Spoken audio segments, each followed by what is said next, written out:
তো এখন আবার ইউটিউব শর্টস বানাচ্ছি। এখন রাত্রি 12টা 20 বেজে গেছে। আই ডোন্ট নো ভালো করে দেখা যাচ্ছে কিনা, কারণ আমি ঘড়িটাকে ফ্রন্ট ক্যামেরার দিকে দেখালাম, কারণ আমি দেখছি ইউটিউব শর্টসে ক্যামেরা ফ্লিপ করা যায় না একবার ভিডিও শুরু হয়ে গেলে। তো এনিওয়েজ আজকে স্বাস্থ্য ভবনের সামনে যে জুনিয়র ডক্টরসদের বিক্ষোভ সমাবেশ ছিল সেখানে গেছিলাম মার সাথে। তো সকাল 12টা নাগাদ বেরিয়েছিলাম বাড়িতে, আবার 8:30 নাগাদ ঢুকে পড়েছি।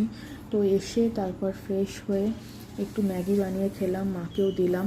তারপর মেরে হামসাফার বলে যে পাকিস্তানি ড্রামাটা সেটাই দেখছিলাম, দেখে ঠেকে অল্প একটু ভাত খেলাম, খিদে পেয়ে গেছিলো। তো এখন বাবা মা দুজনেরই খাওয়া হয়ে গেছে, আমার এখনও রাতের খাওয়া হয়নি সেভাবে। তো আমি ভাত খাবো এখন আর ওই ড্রামাটা দেখবো। তো আজকে বিক্ষোভ সমাবেশে গিয়ে টু বি ভেরি অনেস্ট আমার এত এত এত প্রোডাক্টিভ কোনো উইক লাগেনি এই মাসে।